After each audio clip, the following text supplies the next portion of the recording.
Here we are in the Magic Online deck editor, looking at Jamie Parke's finals deck list from the 2008 World Championships. As with most Reflecting Pool control decks, Jamie has about 12 vivid lands. These, alongside Reflecting Pool, represent the backbone of his versatile mana base.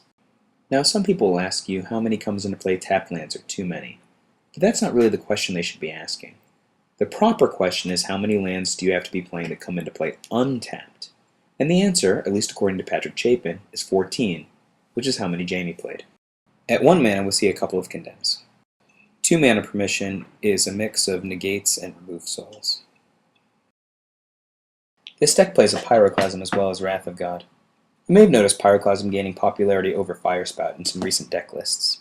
Of course, Jamie had a quartet of both Cryptic Commands and Muldrifters, the cornerstones of almost all Reflecting Pool control decks, and in this case supplemented by Tidings.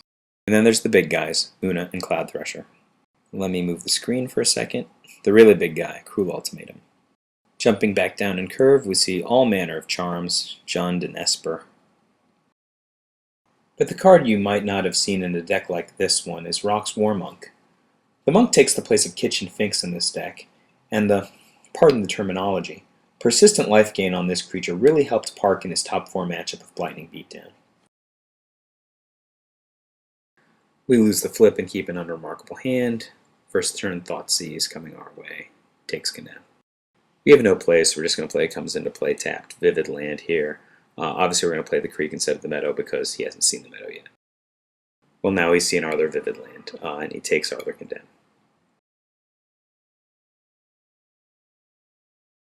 You know, in hindsight, looking over the tape, I don't even know if remove souling this Knight of Meadowgrain is right because we have a Wrath of God. But I did it. And there's the reason why. There goes the Wrath of God. Just another land go turn for us. He attacks and then plays a Stillmoon Cavalier. That's a creature we might be worried about in a few turns.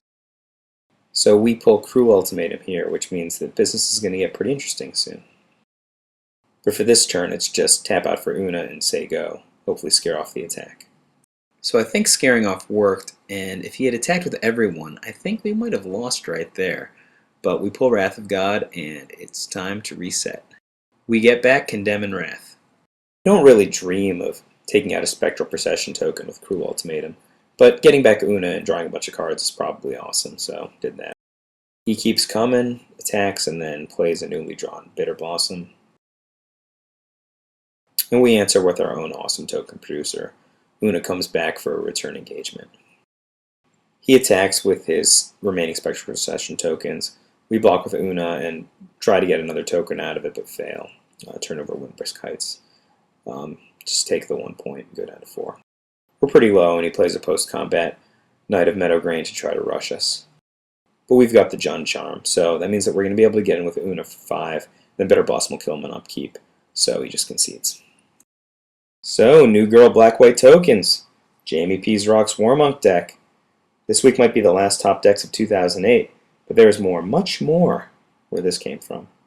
This has been Michael J. Flores. I hope you liked it.